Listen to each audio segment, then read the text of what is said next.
Diz assim a palavra do Senhor: assim, meus amados, como sempre vocês obedeceram, não apenas na minha presença, porém muito mais agora na minha ausência, ponham em ação a salvação de vocês com temor e tremor, pois é Deus quem efetua em vocês tanto querer quanto o realizar de acordo com a boa vontade dEle.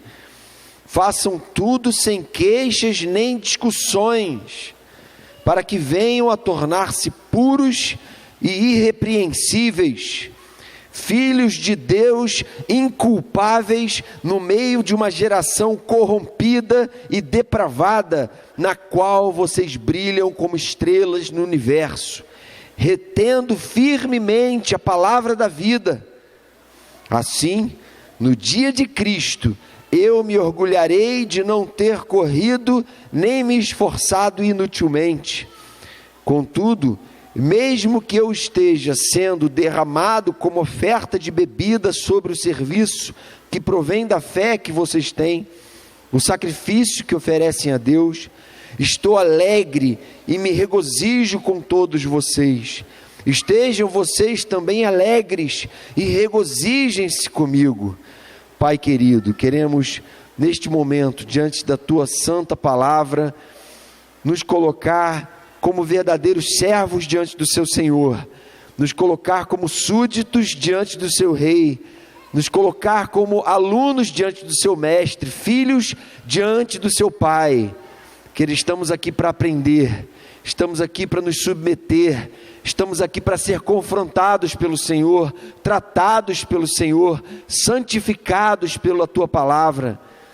Por isso, Senhor, que nesta noite o Senhor venha falar ao nosso coração. Estamos reunidos aqui em Teu nome, e a Tua palavra é sempre viva e eficaz, embora nosso coração nem sempre esteja preparado para ela, mas Te pedimos, por amor a nós, por amor ao Teu nome, pela misericórdia que o Senhor tem por cada um de nós, que cada um esteja apto a ouvir a Tua palavra com o coração e não apenas com os ouvidos.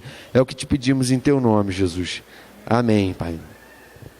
Uma das coisas que mais podem incomodar um pastor, um verdadeiro pastor zeloso, é o fato, muitas vezes, de ele por anos pregar com franqueza e seriedade a palavra de Deus, ensinar essa palavra, e mesmo assim, aquelas mesmas pessoas que por tanto tempo já o ouviram pregar e ensinar, com tanta seriedade e objetividade, agirem com uma postura absolutamente imatura, que não é esperada de um cristão, muitas vezes, que já tem algum tempo de caminhada.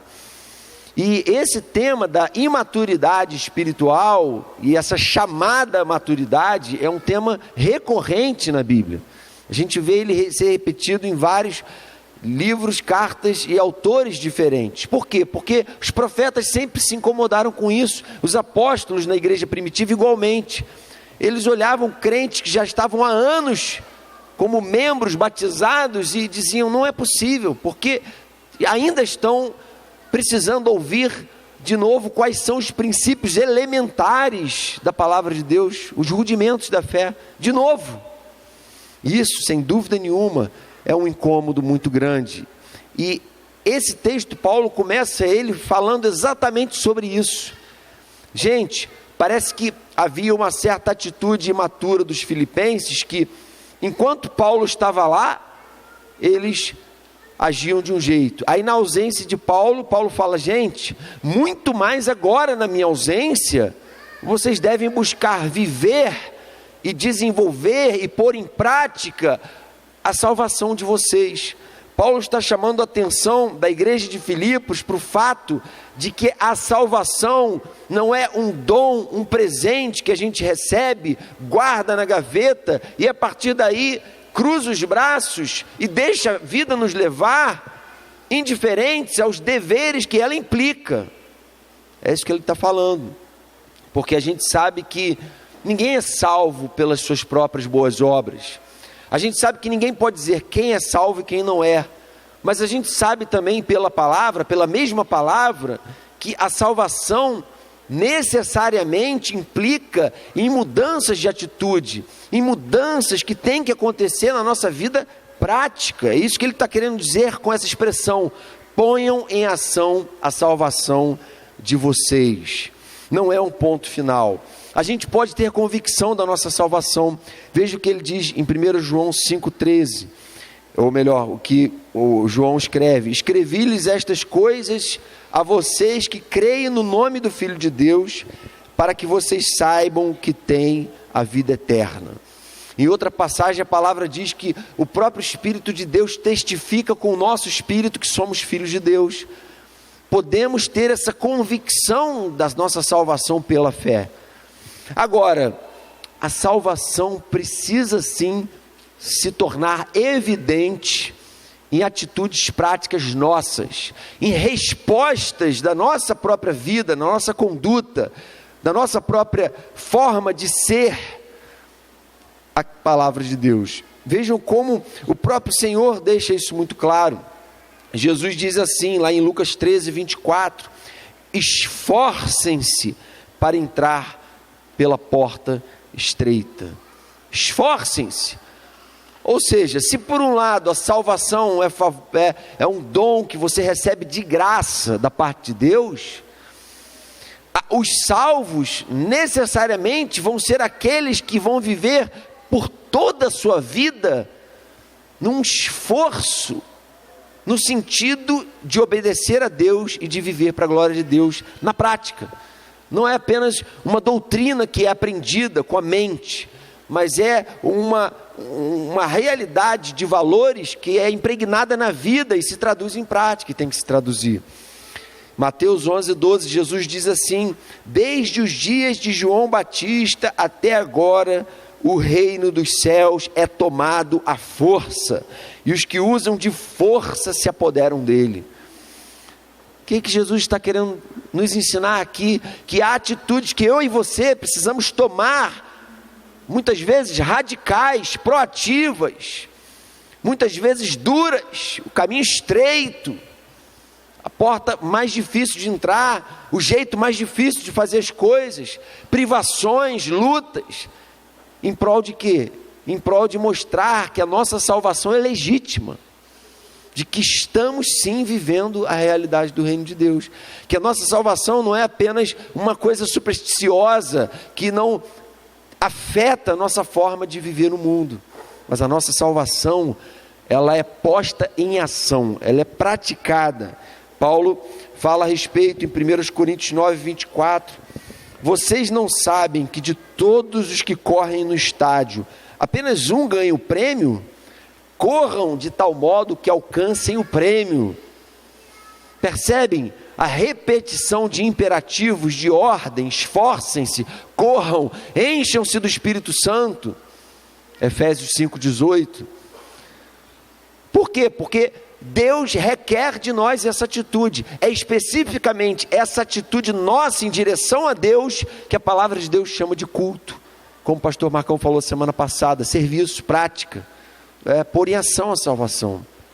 E a gente precisa parar para pensar se essa confiança que nós temos na nossa própria salvação tem na nossa vida prática tido as repercussões práticas que a palavra de Deus diz que elas deveriam ter, as evidências que a palavra de Deus diz que elas deveriam ter. E esse texto mostra algumas dessas evidências.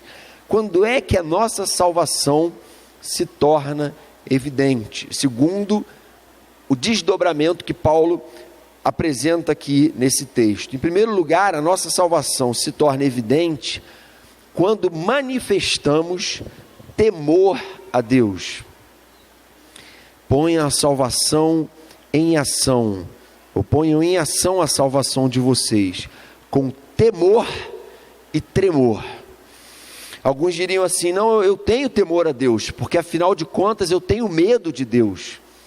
E algumas pessoas acham que temer a Deus é ter medo de Deus, mas essas mesmas pessoas que dizem ter medo de Deus, e de fato até tenham medo de Deus, estão hoje vivendo uma vida sexual liberal, por exemplo, fornicando, tendo relações sexuais sem compromisso conjugal, marital. As mesmas pessoas que dizem temer a Deus, por exemplo, acham que não tem problema o cristão se embriagar. Até professa fé em Deus, é até membro de igreja, mas bebe e desordenadamente, se embriaga mesmo e acha que é isso aí mesmo, tem que curtir a vida e gozar desses prazeres, e distorce textos bíblicos para tentar validar isso. Esse tipo de atitude liberal ou libertina na sua própria vida. São muitas vezes jovens que dizem que temem a Deus, que hoje estão ficando, que estão pegando pessoas, para usar as expressões torpes que são usadas muitas vezes. Outros que se divorciam por motivos banais e dizem temer a Deus, ter medo de Deus, quando na verdade o verdadeiro temor a Deus necessariamente nos faz agir de forma contrária a tudo isso que foi colocado, ou seja, nos faz agir em obediência e consonância com a palavra de Deus. O verdadeiro temor a Deus é assim. Não existe temor a Deus porque eu tenho medo de Deus. Isso não é temor a Deus. O temor bíblico a Deus é a obediência a Deus, ou redunda em obediência a Deus. Provérbios 9:10 diz: o temor do Senhor é o princípio da sabedoria, e o conhecimento do santo é entendimento. Sabe por quê, gente? Porque Deus é santo, santo, santo. E esse Deus santo, santo, santo, Ele não se relaciona com pessoas que não estão se esforçando, que não estão vivendo uma vida de obediência, de dedicação, de preocupação, como José ali numa situação de tentação com a mulher de Potifar, põe ela de lado e diz: como cometeria eu tamanha maldade contra o meu patrão e pecaria contra Deus? A pessoa deixa de dar vazão a um prazer pecaminoso e a uma facilidade do pecado porque teme a Deus. Isso é temer a Deus. O resto é conversa jogada fora, é papo religioso que não tem nada a ver com a palavra de Deus. Então, uma advertência nesse primeiro ponto: cuidado. A salvação de alguém que age sem temor a Deus, ou seja, sem obedecer a Deus, é sempre uma falsa salvação, é sempre ilusória. Quer dizer então que se eu estou vivendo deliberadamente em pecado, contrário à orientação bíblica, é possível que eu sequer seja salvo. É sim, é muito provável até. E isso é motivo de despertar no nosso coração temor a Deus. Você não pode conciliar uma vida incoerente, uma vida de muita seriedade com as coisas de Deus enquanto está na igreja. Sai daqui, governa a sua própria vida ao seu bel prazer, segundo os impulsos carnais do seu próprio coração, contra tudo que a palavra ensina. E a gente precisa então conhecer essa palavra. A salvação também, segundo Paulo, se torna evidente quando estamos submissos a Deus. Ele fala isso, verso 13: pois é Deus quem efetua em vocês tanto querer quanto realizar, de acordo com a boa vontade dEle. Em vocês quem? Nos salvos. Nos salvos. Não, na minha vida Deus tem efetuado tanto querer como realizar. É Ele quem tem governado a minha vida, e tudo que eu faço é me submeter a Ele. Glória a Deus, porque você está dando provas e evidenciando na sua vida que a sua salvação não é uma falsa salvação ilusória, é uma salvação verdadeira, que é posta em ação, que é encarnada, assim como o exemplo do seu Senhor. Submissão implica em humildade e a atitude que deve ser a atitude básica de todo cristão. Submissão é especificamente aquilo que Satanás não é, ou não faz, não pratica. Insubmissão é a natureza de Satanás. Satanás não conseguiu ser insubmisso. Os filhos das trevas, aqueles que não são salvos, são especificamente aqueles que não estão dispostos a viverem uma vida de submissão. A palavra de Deus é a verdade do Evangelho. São aqueles que esculpem as suas próprias religiões segundo os seus próprios achismos. Mas aquele que teme a Deus é submisso à palavra de Deus. Esse tem dado provas e tem evidenciado na sua vida que é salvo.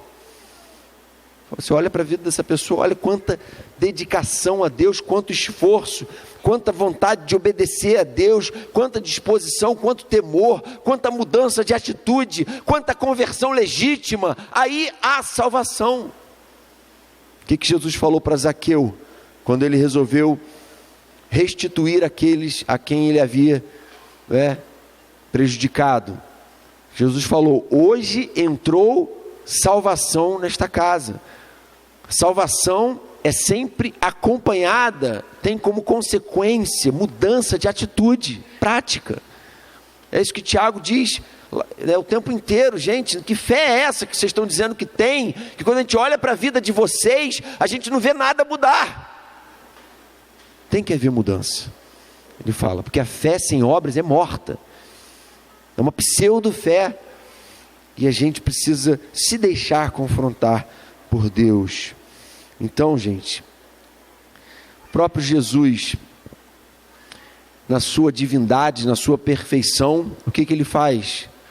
Se submete à vontade do Pai. Pai, se possível, passa de mim esse cálice, mas não sou eu, não é a minha vontade, Jesus homem, é a tua vontade. Eu sou fraco, eu vou afastar esse cálice, eu vou dizer não para a missão, eu vou abandonar tudo no último momento, mas não sou eu, é o Pai, faça-se a tua vontade, se submete. Então ele, sendo perfeito, se submeteu. Por que eu e você nos achamos às vezes no direito de não nos submeter? E esse é um grande equívoco, que a gente precisa pedir a Deus condições plenas de submissão, para que a salvação de fato se evidencie na nossa vida. Segunda advertência, segundo Paulo, cuidado, o verdadeiro salvo é sempre submisso ao Salvador. Muita gente chama Jesus de Senhor, mas não lida com Ele como Senhor. Muita gente diz que anda com o Salvador, mas não é submisso a Ele. E a gente tem que tomar cuidado. Em terceiro lugar, terceira advertência de Paulo aqui para nós a respeito do que é uma salvação genuína e verdadeira, é que a salvação se torna evidente quando servimos com alegria e resignação. Versos 14: façam tudo sem queixas nem discussões. Fácil para você fazer isso? Fazer tudo sem queixas nem discussões. Em casa a gente já sabe que é difícil, mas às vezes até na igreja é difícil isso, não é? A gente com muita facilidade se deixa tomar por um espírito crítico, amargo, em relação às pessoas e atitudes das quais discordamos ou que não se enquadram no nosso parecer, na nossa visão.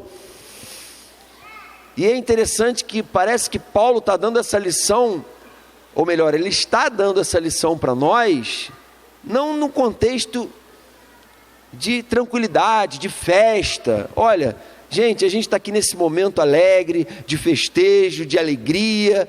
Olha, vamos fazer o seguinte, vamos viver em paz, vamos viver sem discutir, sem se queixar. Paulo escreve isso de dentro da cadeia, por causa da pregação do Evangelho, no momento de provação extrema da sua fé, no momento de muita adversidade. Paulo escreve essa epístola aos Filipenses, que é conhecida como epístola da alegria, mostrando esse contraste de alguém que está vivendo o que há de pior neste mundo, e ao mesmo tempo não consegue deixar de sentir uma alegria estranhamente sobrenatural, inexplicável no seu coração.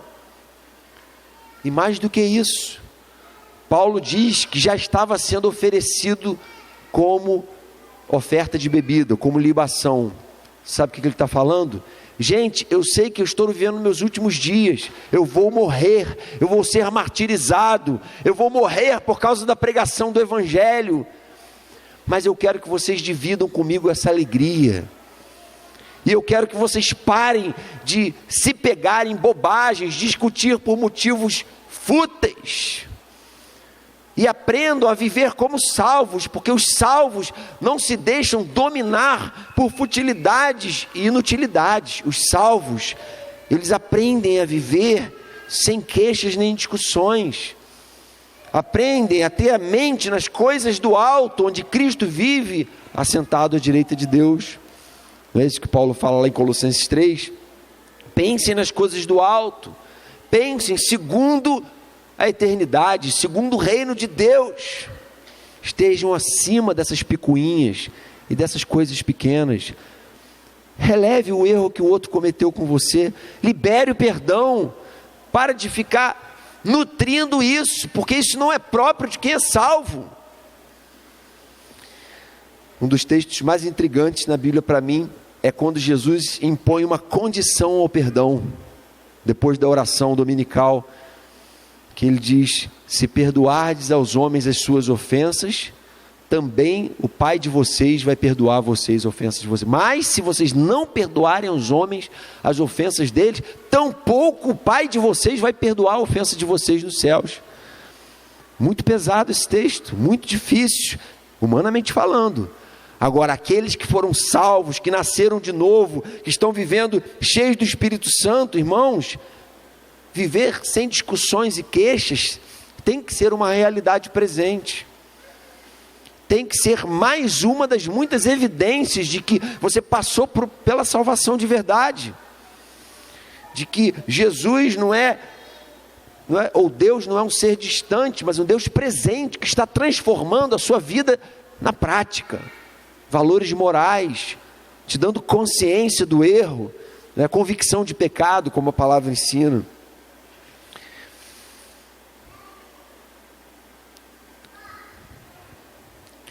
Cuidado, terceira advertência: não sirva ao Senhor como se estivesse servindo a homens, mas com alegria e gratidão.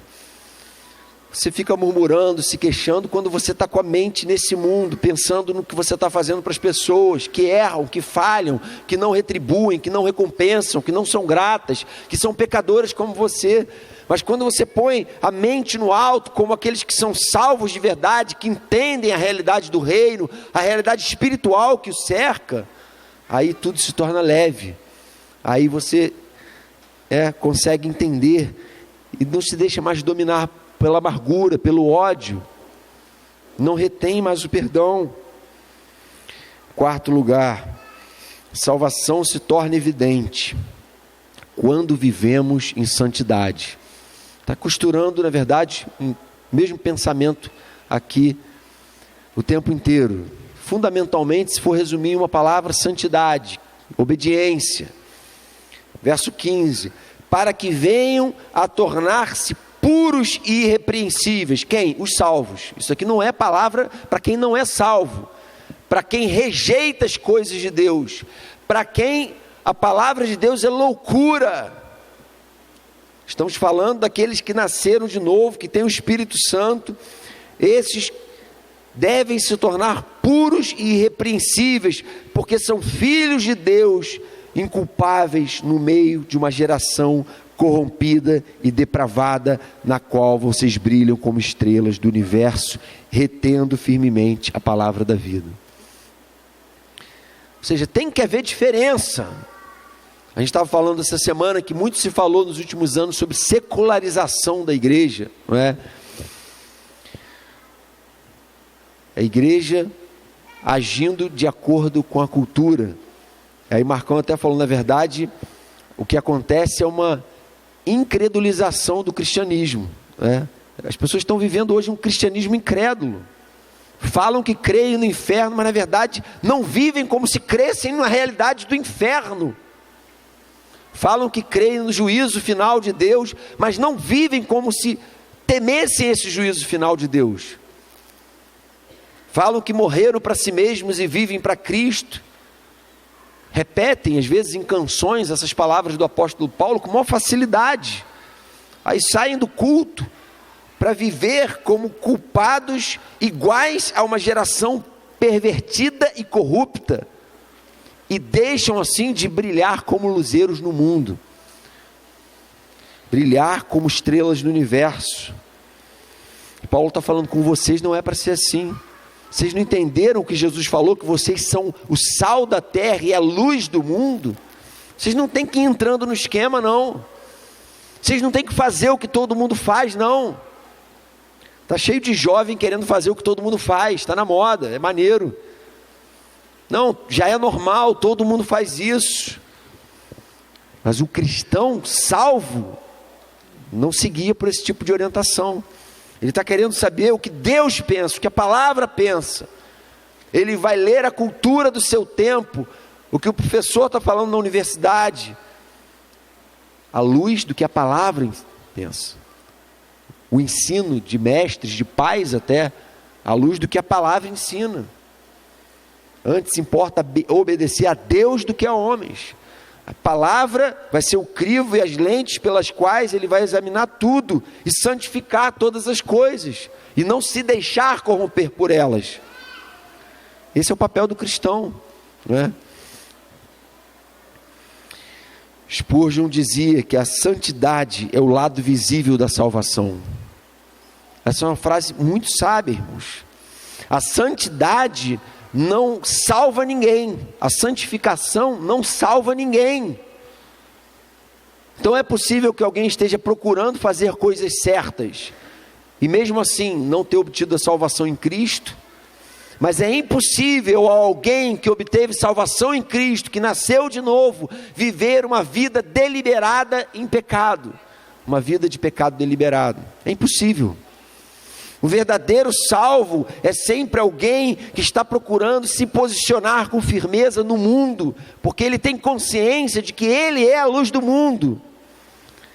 Esse é o verdadeiro salvo. A ordem de Deus: sejam santos, porque eu, o Senhor, sou santo, se repete 6 vezes na Bíblia, 6. E alguns dizem assim: não, mas ela é lá do Antigo Testamento, da lei, é lá de Levítico. Não é verdade. Pedro repete em 2 situações essa mesma frase, essa mesma ordem. A palavra 6 vezes diz, eu estou dizendo apenas dessa frase, não estou dizendo todo o ensino sobre santidade, sobre santificação. Sejam santos, porque eu sou santo. Cuidado, não pense que a salvação está onde a santificação não está. Não pense que há salvação onde não há santificação. Não há promessa de Deus nesse sentido. A santificação não salva, mas ela é uma consequência necessária, óbvia, da verdadeira salvação.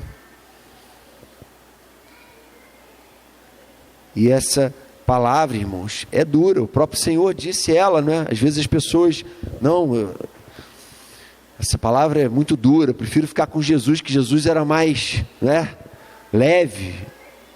Nas palavras dele não era. Jesus era muito mais intenso do que eu posso tentar ser aqui. Ele disse: olha, muitos naquele dia vão me dizer Senhor, Senhor, mas em teu nome não expelimos demônios, não fizemos muitos milagres. Ele vai falar: olha, apartem-se de mim, vocês, nunca conheci vocês que praticam a iniquidade. Ele que falou isso. Nem todo que me diz Senhor, Senhor vai entrar no reino dos céus. Quem pratica iniquidade, vive na prática de iniquidade, não tem absolutamente promessa diante de Jesus e das palavras dele de que vai entrar no reino dos céus. E Jesus foi muito incisivo. E aí, irmãos, olha que coisa linda como Paulo conclui essa sessão.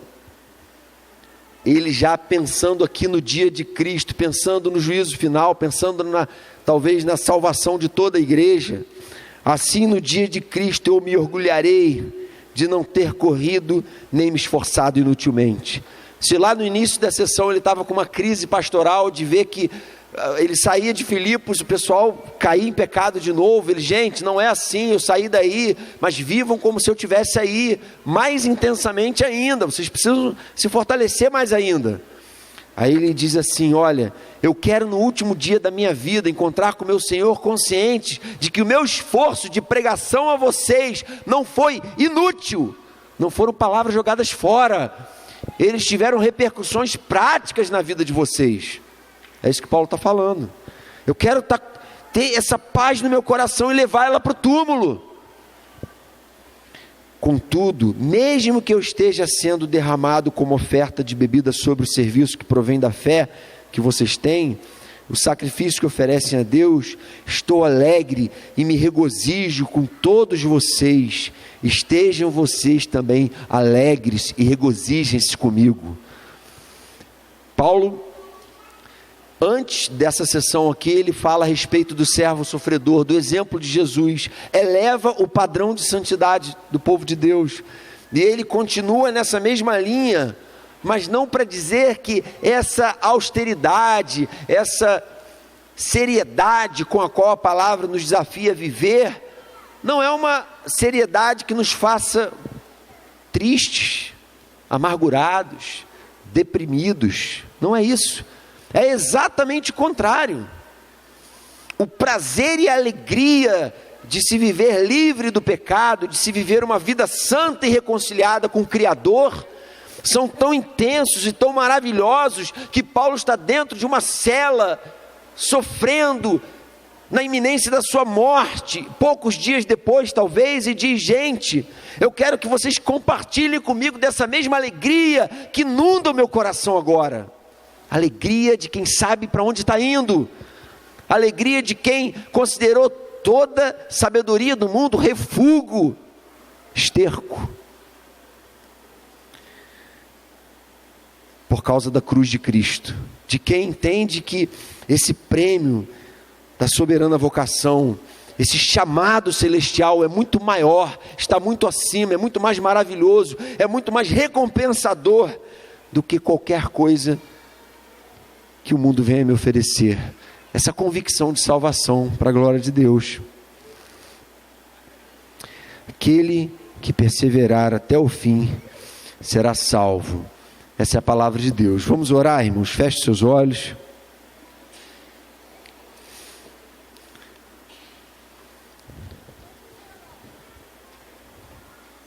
Essa é a palavra de Deus.